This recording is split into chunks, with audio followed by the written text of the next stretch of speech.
welcome. Lovely to have you. One of my great heroes, and thrilled to have you here, and thank you for coming. And I'm just going to talk briefly about the talks that we've got coming up, because I think you should know about them. We're doing 4 talks about colour over the next couple of months, and they're really different in theme, and that's what's going to be interesting about them. Today we've obviously got Camille, and then we've got artist Joy Gregory in 2 weeks' time. And then we've got Simone Brewster, who'll be looking at colour and material. And that's at the end of March. And then we've got in April, we've got Liz West, who's going to be talking with Kaya, my co-curator.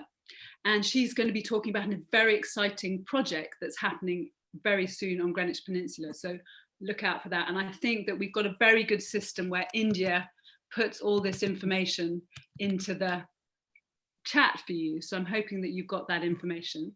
Anyway, back to you, Camille. Very good to have you here, and I think we need a little bit of colour on this sort of grey day. And what we decided to do, I think, is we're going to look around your studio. And before that, we're going to also make sure, please, everybody, if you've got questions for Camille, you've just got to put them in the chat, because it's always kind of slightly, we're stuck here and we don't necessarily know you're out there. So please do put questions in the, I think it's in the Q&A rather than the chat, isn't it? So we can come back to them at the end of the talk and answer them. So we're going to do a tour of Camille's studio, which is a serious treat. And you've got some device, haven't you? You've got your... Yeah, so I'm on my phone, so I just need to like switch off the screen one second. Okay, here we go. Here we go. So this is my studio. I'm sharing with Julia, and then got some people working here sometimes. I'll show you here like this first. So yeah, that's my little, so that's kind of like, it's been really nice to move here, and just straight away, we just decided to kind of like add a lot of colors, obviously. And yeah, just having our book collection is kind of like color arrange. And yeah, just like some kind of amazing piece of like furniture, which is a treasure to have here. And then a lot of like different books. Here, so it's just kind of nice to have a little corner here where we just see different things. This is Rosella. Hello, Rosella. And yes, you're quite a plant fanatic as well, I think. That you. Yeah, Julia is really good with the plant. I'm not the best, but yeah, we got a few nice plants over there. It makes us feel good. Am I going too fast? Are you okay? No, that looks great. That's fine. I want to see your Keith Haring, because that is fantastic. Yeah, that's pretty special. So yeah, it was just like these pictures I saw of him. So I saw him like a few years ago, and he was just, it just like, I love him so much. And it was just, it was just really nice to buy pictures where he's there in his kind of like, in his pop-up shop, I think it was at the time in 1981. And I love it. Like someone took a picture of him, he's a Japanese photographer. I used to hang out with him. So yeah, it's pretty special. Nice to have him in the studio. This is like some sculpture I kind of have made when I was in an exhibition in Shanghai. So it just came back. So it's been really nice to have that back. I kind of really want to work on some new artwork like this at the moment. This is some of my work, and then some collection of Japanese art that I like from this artist called Kusami. And yes, so that's our studio again there. So we've been working, it's been really nice in the lockdown, because I just starting to paint on like random paper, just doing big shapes. I used to do that when I was at university, almost like just like not really thinking and just like applying patterns, and a bit more loose, because normally everything is really strict. All of my pattern is really straight lines, and I use tape. And so it's been really nice to kind of like work a different way, like just like getting a bit more loose, like painting some kind of weird shapes without thinking. And I think from that, I really want to start doing like sculptural work, a bit bigger shapes, almost like it could be from like a small ceramic to like a massive maybe like almost like a sculpture park. I just imagine these kind of big shapes being applied to some kind of like big garden. Especially at the moment, I think it's nice to have like option where you can do things outside. So this is more like the messy studio where Julia is sounding. Hello. So yeah, we've been working again, like developing like much more sculptural work for different projects. Actually, might happen this year. And can you stop there for a second? So when you make a maquette like that, how easy is it to see it small and then for it to be translated into something which is a kind of, a public sculpture? How do you know that it's going to work? At this stage, is like really start. I guess maybe Julia can reply that better. No, she doesn't want to. I think at this stage it's more like we just decided to play. You know, when at the time when we did a Now Gallery and we wanted, and you tell us, okay, you have to do this installation, and we had to do like a maze. It was pretty incredible project, but we were. I mean, personally, I was a bit petrified because I didn't know how to use computer. I didn't know how to do 3D, especially model. So we decided to create the maquettes, and we just play with shapes. And that's through playing with all of these shapes, we actually managed to make the model of the maquette of the Now Gallery, and we did all of the wall and nothing. And I think that's where it started. And it was really nice because it was called Walala Play, and that's definitely the way we make this project happen. So it was Julia and Ioana and myself, like kind of like working every Saturday, making shapes and playing with them. So like to go through this process again at this stage is really nice because I don't really know what I'm doing. I'm just like, we just like got a new machine there. We cut shapes. Julia, hold your back. But what yeah, what I also wanted to say to everybody is that what was extraordinary about the model, so Camille and Julia brought this model in, which was their idea for Now Gallery and what was going to go in the gallery. And it was a small maquette, and then literally, 3 months later, the maquette appeared in Now Gallery. Yes. And it really was, it was the same, it was practically the same thing. So you obviously have a very clear visual idea of what you want to do and how it will work big. No, it was, this maquette was quite amazing to see, especially at Now Gallery when you could go up the stairs. So like, because for like 2 months when we made the model, we just looking up above the maquette. So when we actually made it happen at Now Gallery and we were able to go upstairs, that was amazing view. It was like literally feel like we were looking through the maquette. But so I think this time it's just really raw, but I also really like the raw effect. I like the simplicity of shapes, and I think like it's nice because we used to do that with actually just like putting this little woman in the middle and just to see how she will react or how she kind of like responds different size. It's always nice to have a little I don't know, you call them figurine like this. So yeah, that's kind of like shapes we've been playing. So it's all of the shape. I've got like a box of them, like painting them at this stage and see what happened with them. I get a lot of inspiration from like architectural. I just love architecture. My dad is an architect, and I think like it's definitely some kind of influence for me to look at like brutalist or like simple shape of buildings. And then that's my desk at the moment. So like so you could see then like some of the shape can be a bit more done a bit more like on the computer, so it's a bit more precise, I guess. But then we do them smaller, and then I'm ready to paint that one. So can I just ask about the painting? And obviously, if you do something on a computer, the colours look a particular way. Yeah. And what's your process about finding the colours that you want? Well, I think I've got like draw like full of it. I've got like colors, watches. I've got like watches. I've got like so many colors. You can see like this is like full of colors. When you go to a Leyland or any hardware shop, I just collect all of the sample. It's almost like playing cards. So I just love mixing color like this together. It's almost like a playing card. Just make sure just kind of like get the right combination of colors that work together. And then I kind of apply them. Like this is some of the design I'm doing at the moment. But I just kind of like make them matching.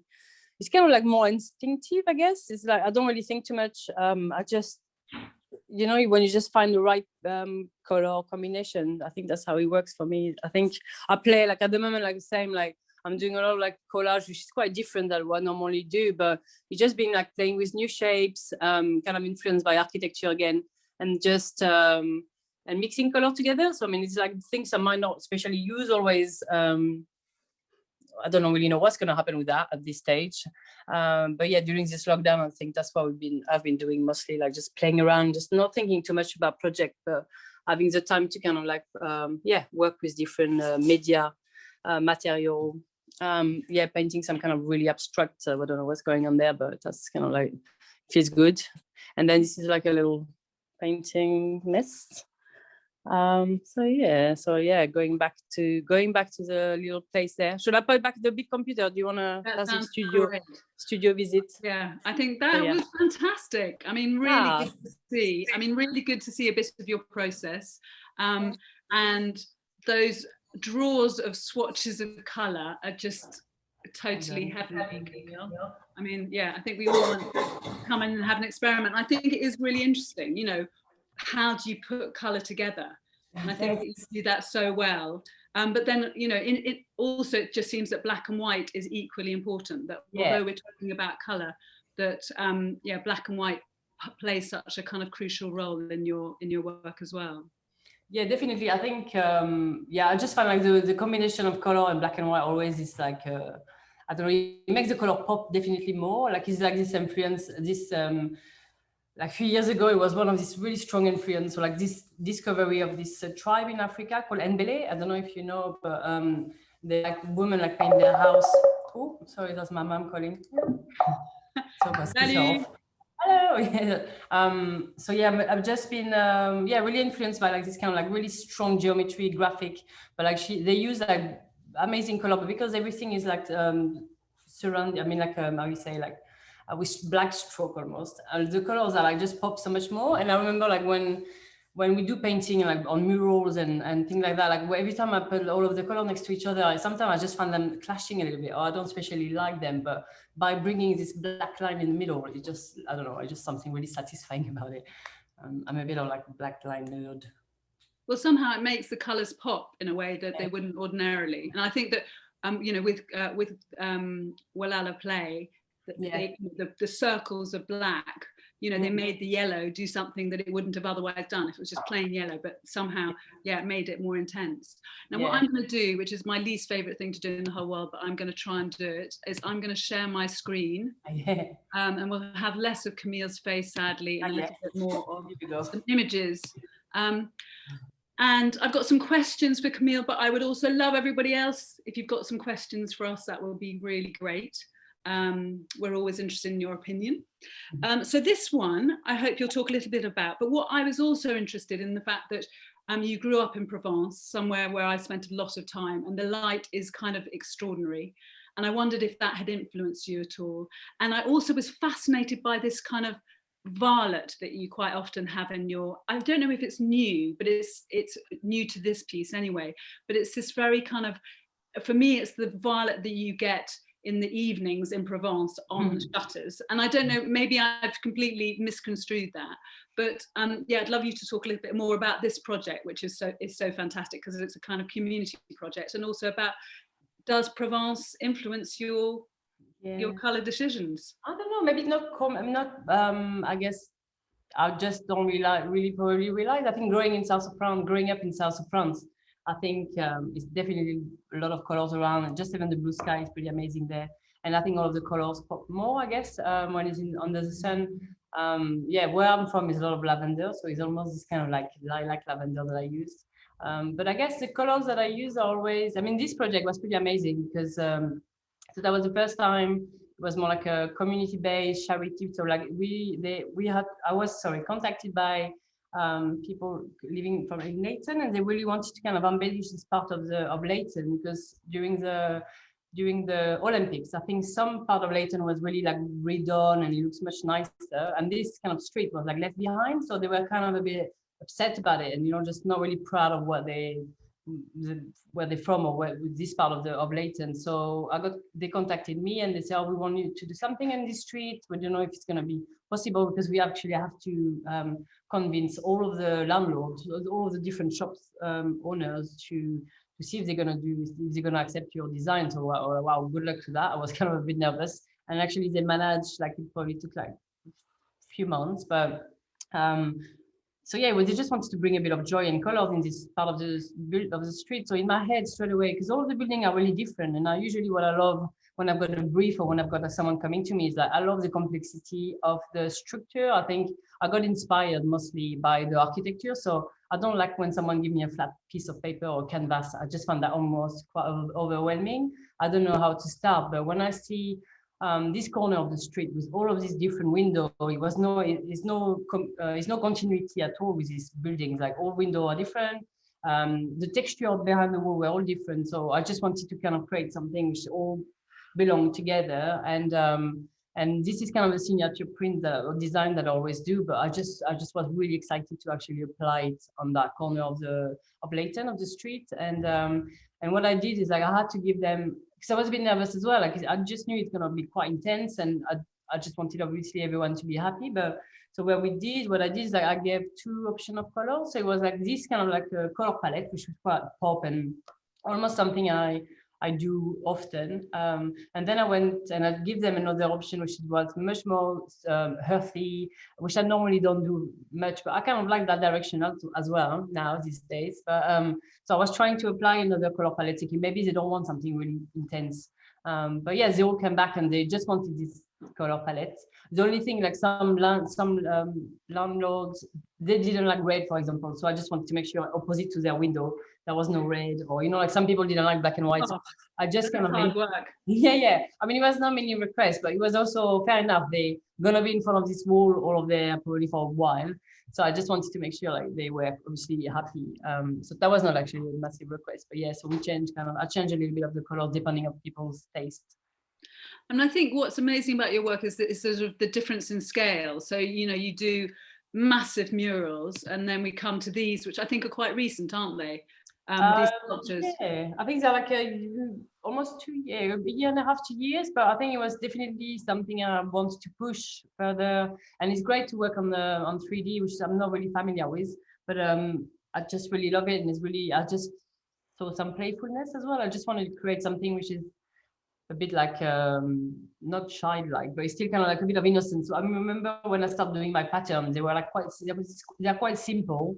So I just wanted to create something like that in 3D, and which I love is like I can imagine them small ceramic or like small object, but ultimately like I don't know, you can just go really big as well. And I think that's something I just yeah, kind of enjoy. At the moment, we've got like someone asking us to do like a massive installation for like a festival, and I think they just want something quite wild. So I'm hoping they're gonna go for one of these kind of like shapes that I've been showing you before. So I think, yeah, it's kind of nice to play bigger scale. Oh, I want to know about that festival. Yeah, we want to go. I'm hoping it's going to be kind of after the 21st of June, and we're going to be able to, yeah, that sounds good. Also, I was interested, as you said in your studio, how COVID in some ways has meant that artists are able to be a little bit reflective and have time to do stuff that they wouldn't ordinarily do. I just wondered if that you felt that was true. Yeah, I mean, for us, so me and Julia, we just worked so much the past few years, and it's almost like it was, I mean, amazing, but also we didn't really never stop, and we just, and we travel a lot with work. So when we come back, we actually traveled in Mexico last February, and we came back, and I remember I was like, what's going on? Like everyone was starting wearing masks. We didn't quite realize what was happening, and then we came back, and obviously being not doing anything pretty much for a year, not traveling like we normally do or work abroad. So I don't know, we just decide like I just almost needed a bit of a time off. Like I think like I just like saturated without realizing it. I think I almost had a bit of a burnout, like where I was kind of like not really wanting to do any work. So like for like the first few months of the lockdown, it was just really nice not doing anything. Like literally I tried to draw. Normally I enjoy this, but I didn't actually enjoy doing anything. I was kind of like and we just went for walks. We just like, it was just, yeah, not doing much, which was nice. And I think the second lockdown, and we refused work. I just didn't really want to, I don't know, all of a sudden I decided to not work too much, or like really being selective of what you want to do. And I think working on like more community project, it was just really nice to kind of like all of a sudden, instead of to go traveling everywhere, it was just like kind of like making things a bit more human again, and working for like charity, or I'm just doing like, just now I just did a little, like my friends, they're doing like a magazine for kids, and they're going to do like different artists with different activities, and like they're asking me to do like a domino. So like it's going to be like Walala domino, so kids can play and cut them from the magazine. It was just nice things to do. I think like working like on a smaller project, more community based, or like, yeah, close to our heart and to where we live. And even in our building, I mean, we just got like people, we never really talked to them before. Obviously, we're not really from social distancing, but like we've got people, I want to do collaboration with some of the people in our building on like smaller projects. I don't know, it's been nice to kind of like do smaller thing and work on different style of art as well. Like I've been doing the same thing for a long time, which is great, but I think I'm just ready to move on a little bit. So yeah, just to have all of this time has been good. I think the collages are really beautiful. I mean, I think they're really interesting to see those, and really exciting. Yeah, they're quite different from what you've been doing. Yeah. How difficult is it to say no to stuff, though? I imagine you as someone who just says yes a lot, and then. I did. Yeah. I think it's a lot of like integrity decision. I think it's a lot of things as well. Like I think when you're a designer, you say yes to everything because you just first you work for free for years, and then and then you just finally got like opportunity to, I don't know, then you just say yes because you just want to be paid, in my case, and eventually you become hopefully successful. And I had some good years of being successful and just being asked to work, and it's been great. But yeah, it was all of a sudden at some point you just do want to make the right choice. And I think like brand, I just say no to a lot of like brand, like I don't feel it's the right fit. I think it's just nice to be able to say no to this project like this, or like really corporate. I don't know, some project I don't feel is the right fit. So I think it's been nice to say no, and also just take some time. Yeah, I think during this COVID, like we just realizing like it's not just about work. I mean, as much as I love what I do and I'm passionate about it, so I don't really count the hours, but I think it's like you just find the balance is not always right. And I think I just want to spend more time with friends and family, and just and do things, you know, like when we travel a lot, we get so disconnected as well. We didn't realize we were missing our friends so much. So it's been really nice for that, I think. I think we're all reimagining how our lives should be. Yeah. I think that, you know, however much we're kind of longing for the past, i.e. kind of, you know, excitement, and there is also a sense that actually there's been a kind of different pace, which has also been quite good for us sometimes. Sometimes. Good.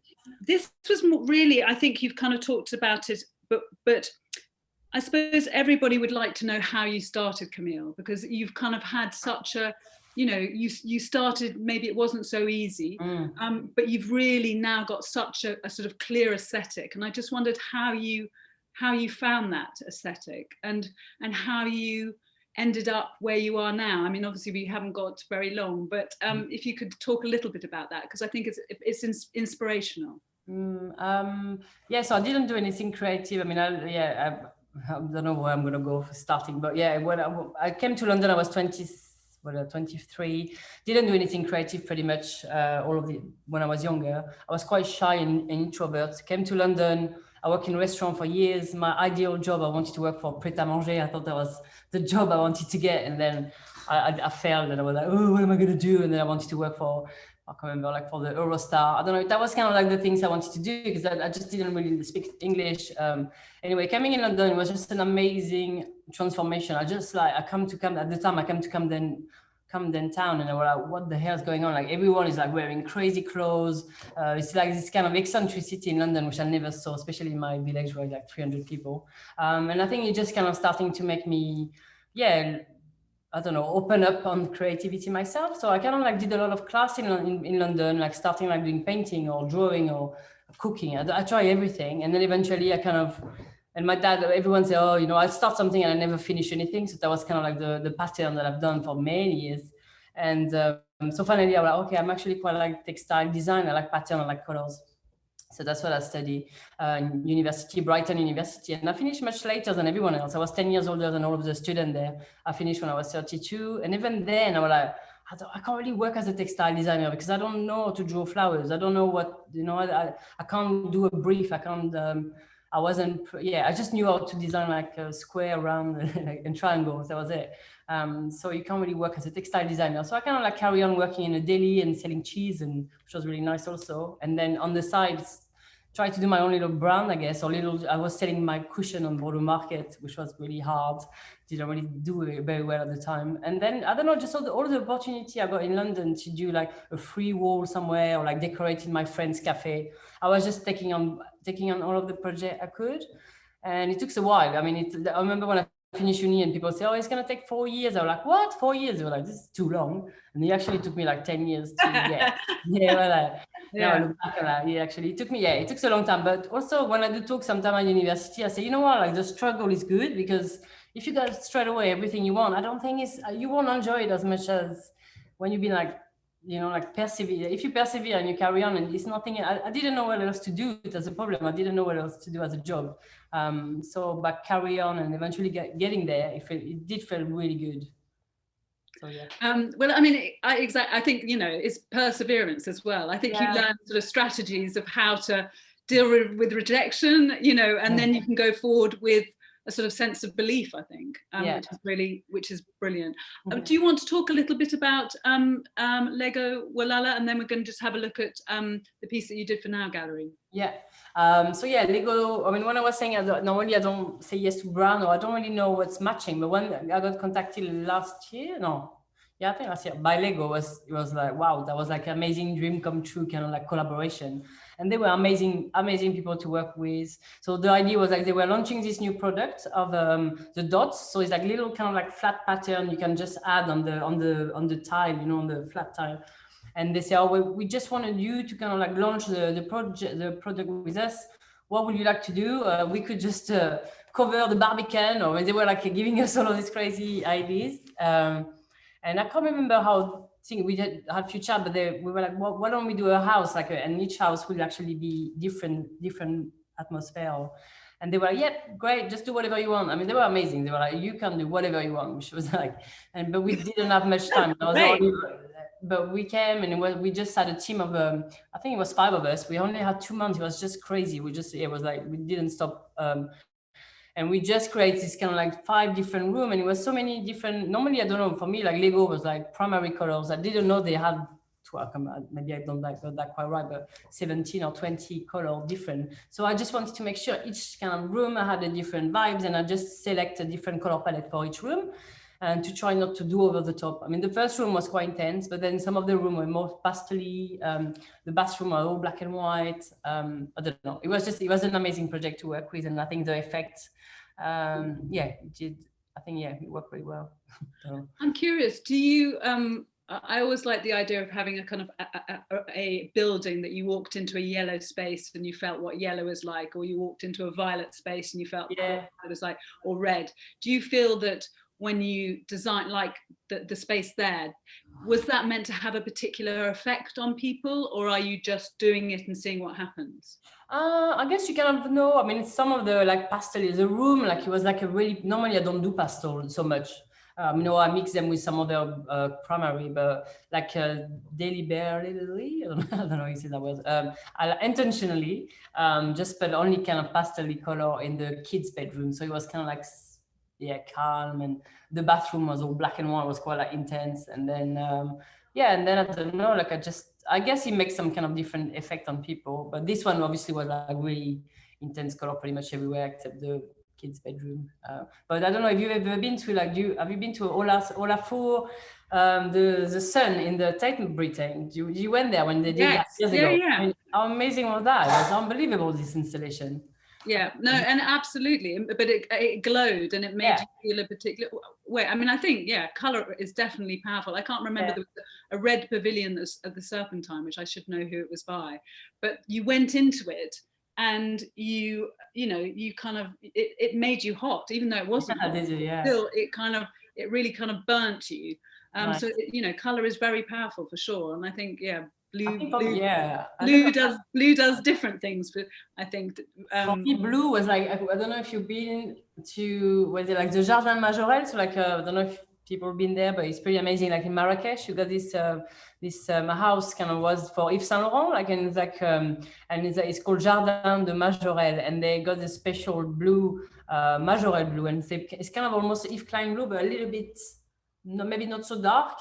And I just remember going there and I was like, I was like literally like hysterical. I was just going there like I was there for 5 days in Morocco, and every morning I was going there just like first thing in the morning just to be in that space, because the color was incredible. This blue is just like really dusty and so vibrant, and with a green nature around was pretty epic. That sounds, I've got to go there. It sounds fantastic. Oh, you have to go, yeah. It sounds just like my fantasy, lots of colours. And I mean, we had the most, this is our maze. This is the Now Gallery maze that you made for us. And people's reaction to this were kind of, they absolutely love it. I mean, it was selfie heaven, we've got to admit. And there were also mirrors, which really confused people, and people did walk into themselves, and that's fine. But it's sort of, it's the relationship between the kind of peppermint green and the sort of the dusty baby pink. They just it was it was heaven. And what we loved about this as well is that you made it. I think that, you know, people probably have this fantasy that you have fabricators. You and Julia were in Pete's Park, especially, you know, and we were like, it's never going to happen. How is this ever going to happen? You know, we were cutting down MDF and painting, and, you know, on time it arrived completely immaculately, and it was like it kind of just sort of went clunk into the space. It was extraordinary. Yeah. I mean, I was, to be fair, like this was Julia and we had Simon who worked with, so we had a team. I mean, Julia will talk better about that, but I think it was like five builder, but it was quite incredible because we never done anything like this before. So I think it was a massive challenge. And I think like it was Julia had this massive like a plan of like action for the months, and it was quite the first time we had like a big team of people, so it was quite intense to work. It was quite overwhelming for me. That was more Julia's part than myself, because I think when at the end we were like putting pattern, I was like stressing. I was like, I can be quite anxious. I remember just before the opening we were like painting and say, I don't think it's good enough. I need to do a new pattern. And she was, you know, yeah, just don't bother. And I remember when we were taking it was all covered with plastic, and we were like, yeah, but maybe people are not gonna be able to, I don't know, I was worried it's gonna be boring. But I remember when we were taking the plastic from the mirror and we were completely lost ourselves. So I was like, yes, that's gonna be a good one. I'm sure it's gonna be quite exciting. And I think it was Cara Charles, my colleague, who the co-creator at Now Gallery, who suggested you for the design commission. And I think it was just at a cusp. It was at a moment where exactly you went from doing murals to kind of creating different things. But what I was curious about was whether actually the process of putting paint on, you know, color onto yourself, because I know that I can't remember where it was, but you went and painted a whole, I know it was where there was a lovely beach, so I'm not feeling so sorry for you, but there was somewhere where and you know, and you did all the painting. Does that mean you have a different relationship with the color because you're putting it on? I don't know about different relationship, but it's definitely, I don't know, it's quite, I just really love it. I mean, especially when we paint and you just get, sometimes I can be nervous, like you just don't always got the right color together, but when you do, which I think, yeah, it just kind of, now I kind of use a bit the same color, and it's, yeah, I just get quite excited when I get the right color palette. I get quite like, I'm a bit of a snob as well. Like if the colors are not right of a certain place, just make me go and be like, ugh. But yeah, I liked when we paint them in the space. It was really nice, and also it's quite important to see depending on if it's outside, if it's like inside, like a lot of different. I don't use the same, to be fair, colors everywhere. I think when we did, like for example, an hospital, we did like I was asked by a charity for like to do some painting in the lobby of a psychiatric hospital, and I was like, are you sure you want me? Because my work is quite hectic, especially they came to Now Gallery, and I was surprised they actually asked. But and the only kind of request they said that, we don't really want black and white, which was kind of probably a good reason and nothing. So yeah, it was just nice to kind of like respond to the brief and just working with like much more tone colors, which normally I wouldn't especially do, but just to create some kind of like soothing environment. I think this could be soothing in some contexts. I mean, you're a good choice for sure. Now, I'm aware that we've got about 18 questions. Okay. So I'm going to kind of race through this because I think it would be really nice to actually get to. So the next slide is South Moulton Street. So the question really was, again, which I think you've talked about, but is the relationship between 2D and 3D. And I know that you proposed they asked for 2D, and then you said, no, I'm going to make something. Is that right? I think just because they were originally in the street, they wanted some kind of like something to make the place a bit more exciting, or they were thinking no one really come to South Moulton Street anymore. We saw you doing big mural. Could you do a mural in our street? And so most of the time when I've got like a brief or people asking me to do a project, I think I like to go on the site and really see what it is about. And I think when we went to the street, we just realized sorry, my mom is really insisting.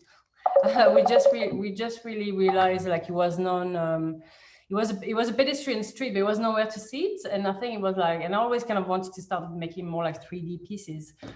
So that's why I came and I said, actually, we should really do like a little like kind of bespoke a little island where people can come and just enjoy themselves and maybe communicate with each other, because it's like everyone moved from A to B on their phone, and then it's no place to kind of like sit and yeah, just take your time. So they kind of accept that, which was great. And I think the way I work was, because I can't really draw in 3D very easy.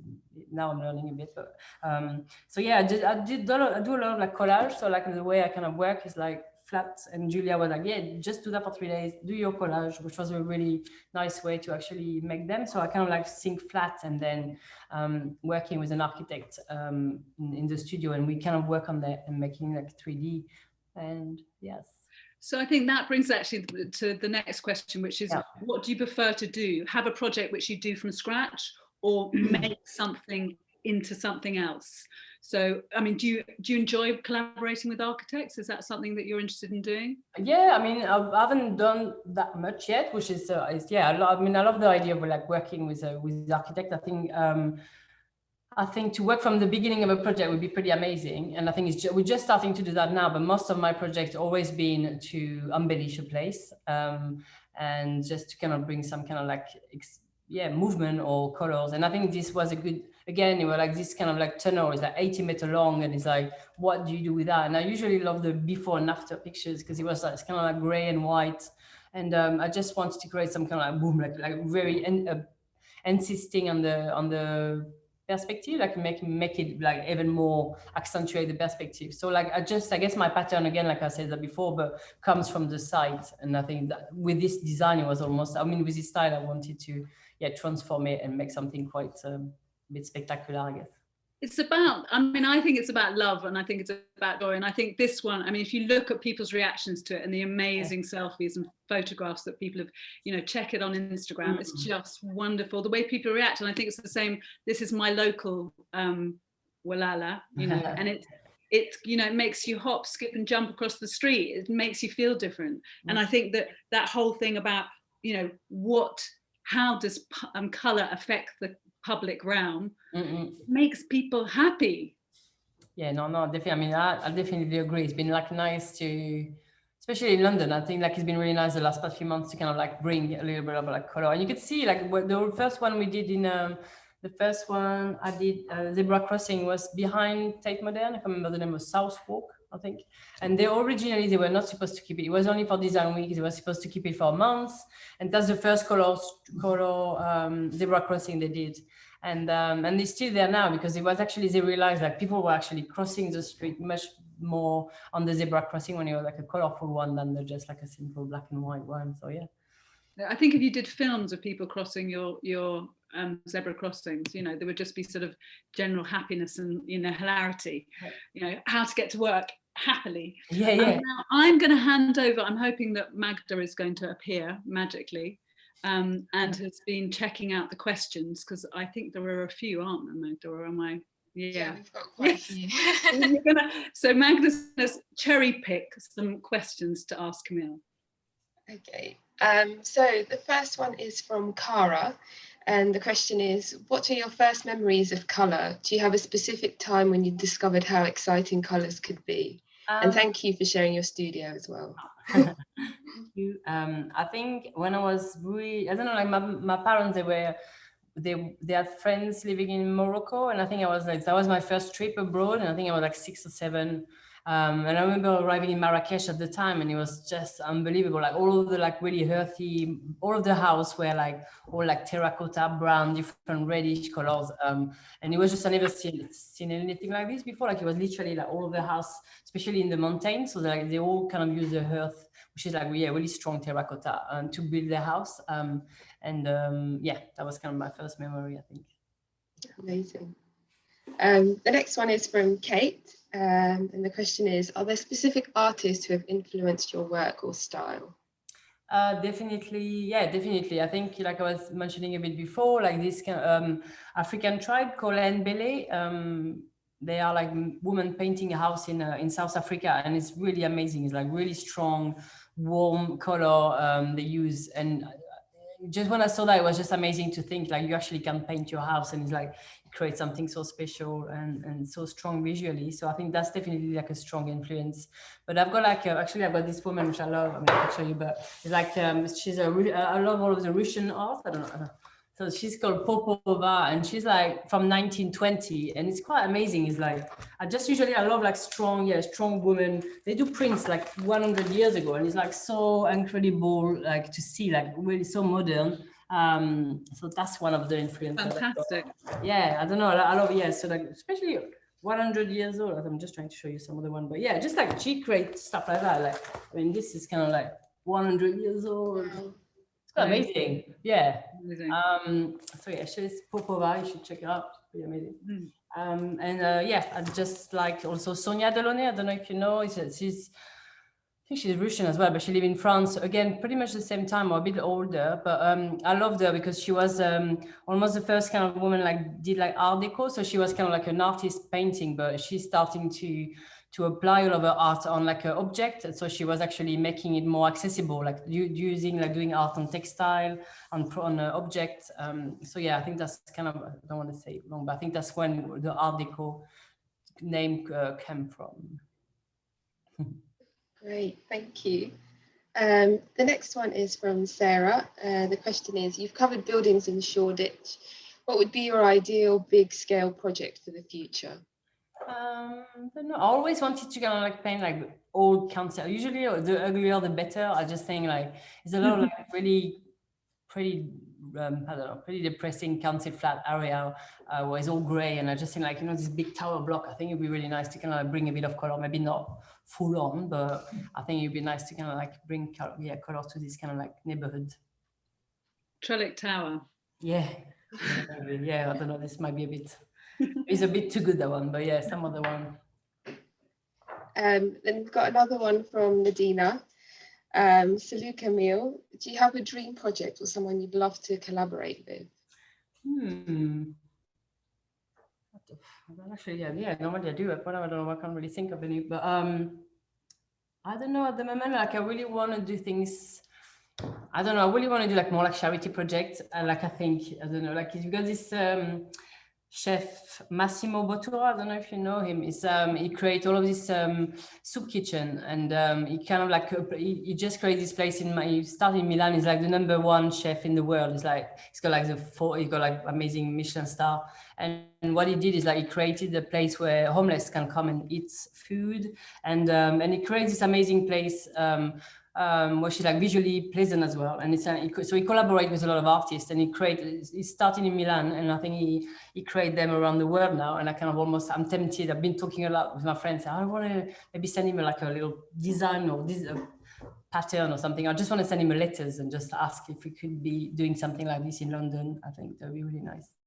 I can see that happening. I was going to ask about brands as well, whether there was I want a pair of Converse designed by you. I don't know. Is there any brand that you are interested in? I don't know, actually. I can't really think of any, but it's more like an interior thing more than fashion. I think I'm not. I think it'll be more interior. Yeah, I've got a few coming up. Yeah.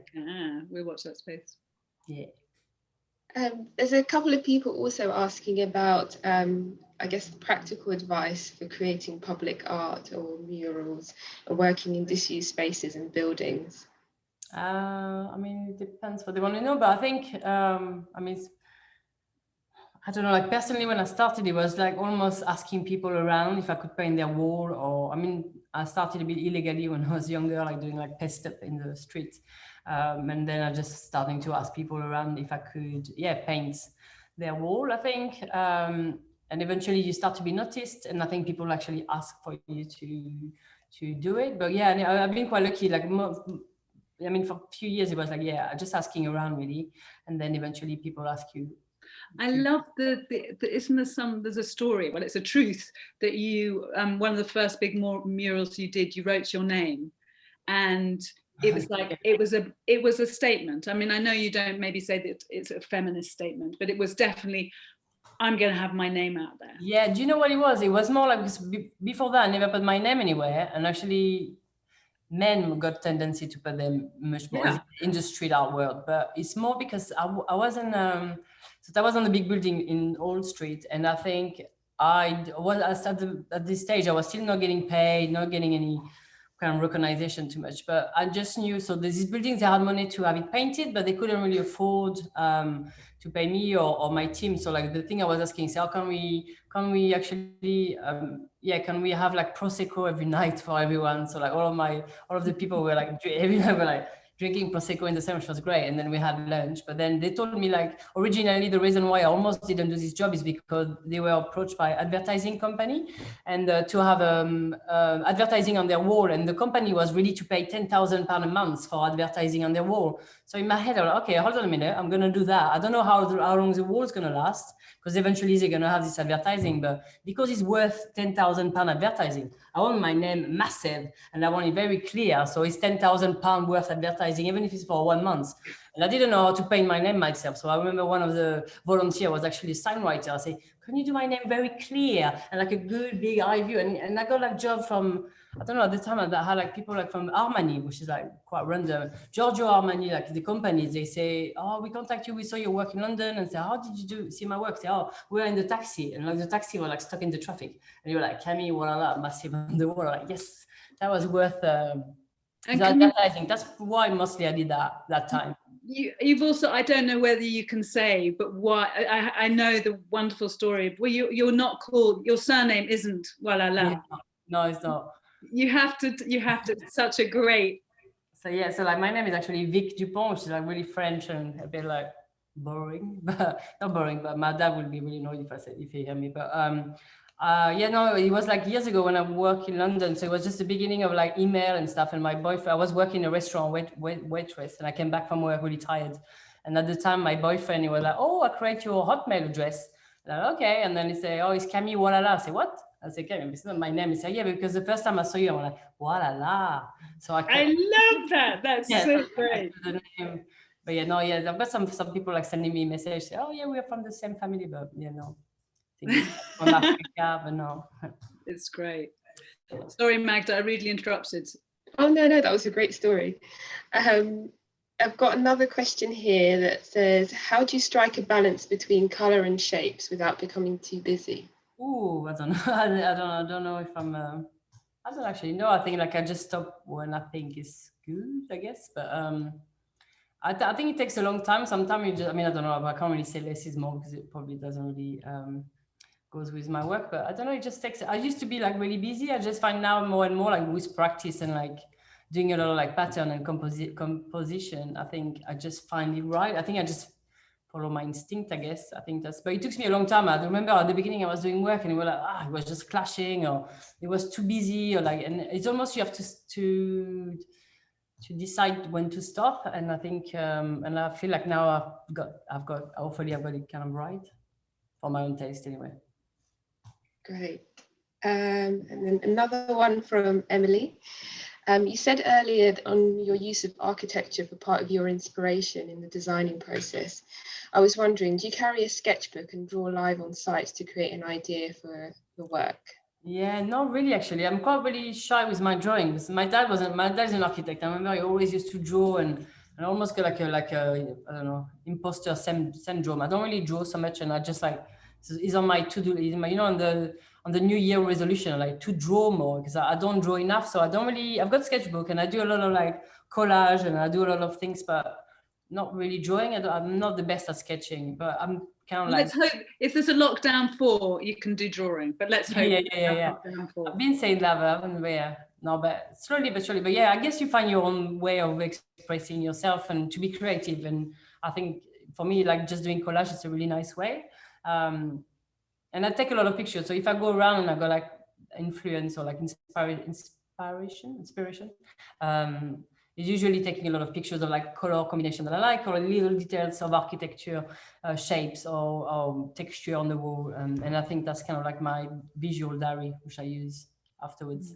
And your swatches, it's your that's your diary. That's your, you've got your, yeah. Cool.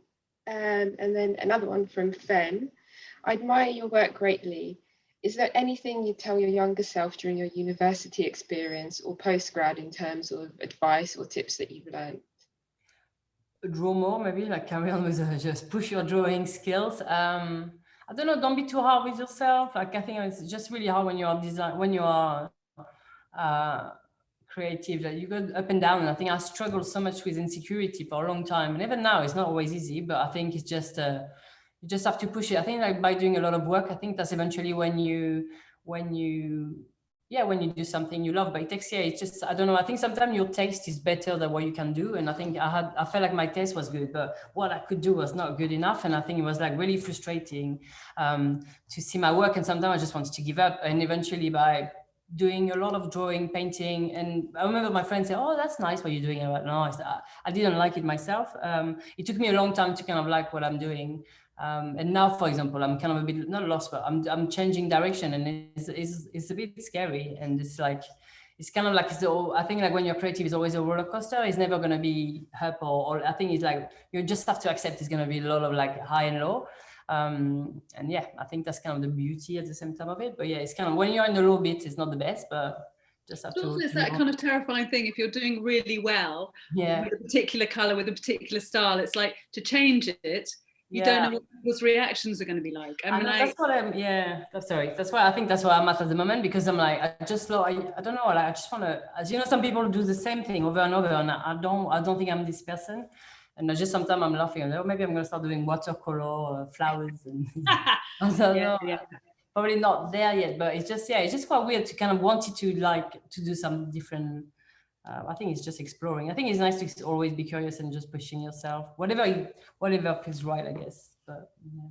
I don't know if you answer your question. Sorry, I went on. That's good. Yeah, you did. Yeah. This next one touches on what Jemima mentioned earlier about the light in the south of France. And they say, I'm also from the south of France, and the luminosity of the light intensifies all colours. Have you noticed that certain colours work better with English light? And do you consider the location for your colour palette, or is it just instinctive? It's quite instinctive, actually. I think what I noticed when I do really, like in London, when I paint the building, for example, in Wall Street, was like, when you do like really bright color, actually when it's really gray weather, it actually pop much more. So it's almost, I'm quite excited when it's gray or when it's raining, because like the zebra crossing is like really strong, like everything just come to life a bit more. So it's almost when it's really colorful outside. I mean, it's different, I guess it will be like more glowing, but yeah, really bright, bold colors in the gray weather works quite nicely, I think. Cool. And then you shared the Popova book earlier, but Lindsay says, I absolutely love your work. What's on your bookshelf? I think she's referring to the one that you showed earlier. All the colours. Which one? This one that I showed before? No, the bookshelf in your studio. What is the name of the bookshelf or the books? No, what's on the bookshelf? Give us three books. Tell us three books that are on your bookshelf. 3 books. Of different colours. I've got, should I bring them? Should I bring 3? Yeah. I'll bring the 3. Definitely. This one. It's a treat just looking at the colours on the studio wall as well. Yeah, I just picked them 3, but...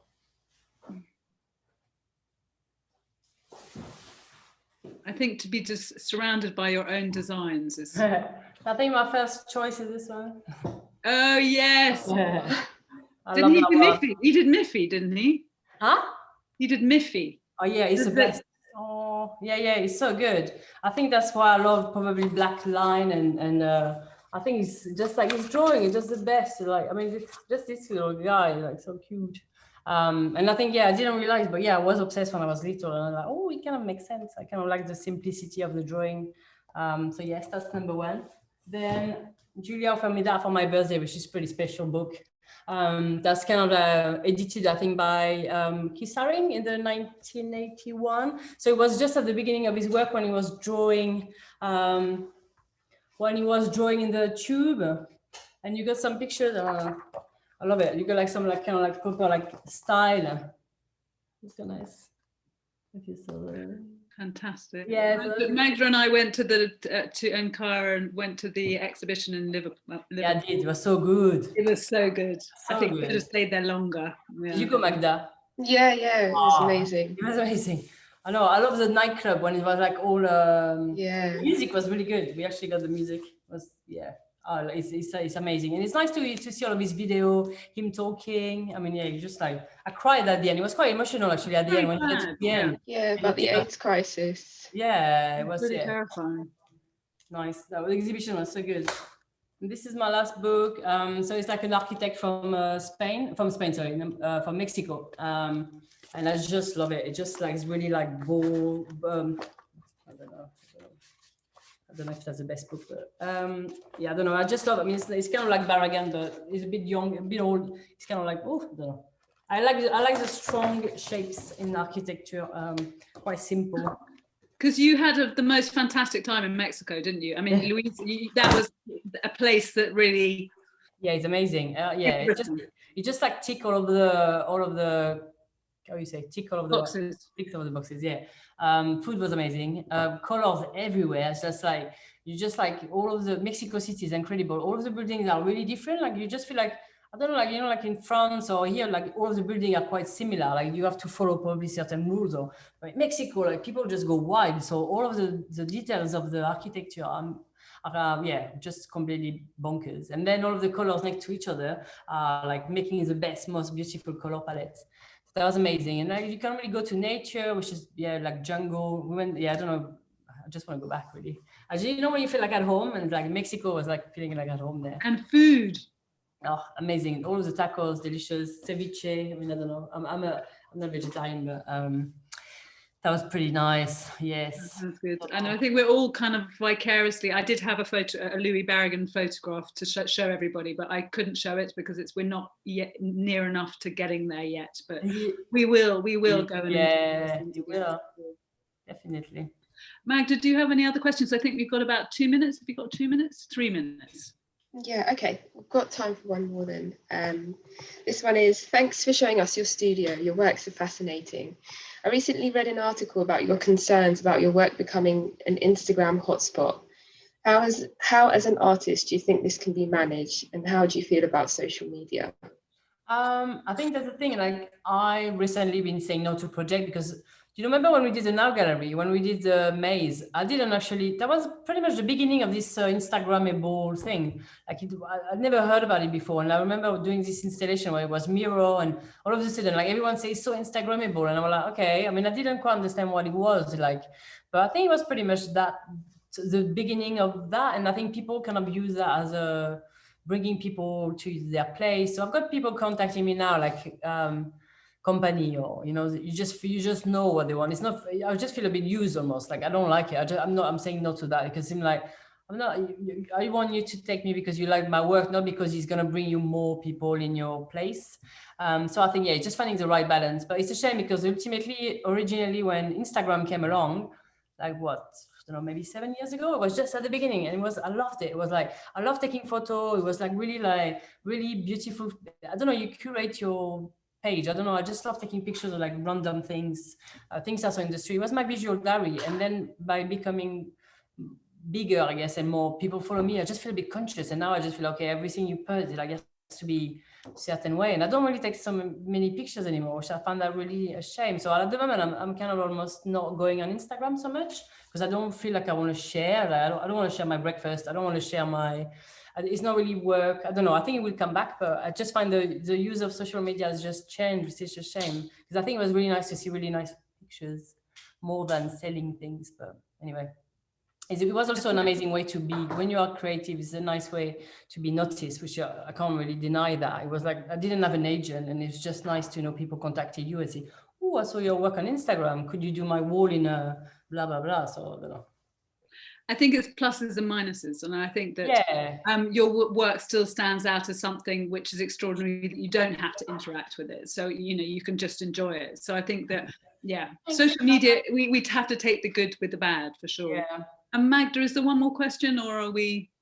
Oh, I think we're out of time now. That's okay, cool. Well, Camille, I've been looking forward to this. I mean, basically, this is my night out. I put on my frock. I got my red dress on. I put my lipstick on. I feel like I've actually gone out and had a sort of social life. So thank you so much. Just wanted to flag up. And I just wanted to flag up. We've got another talk on the 11th of March, Colour as Memory, with Joy Gregory in conversation with Kaya Charles. I know that will be equally interesting and very different, which is what we're about. We're about interesting and different. So thank you so much, everybody, for coming and spending your Thursday evening with us. And we look forward to seeing you soon. Thank you.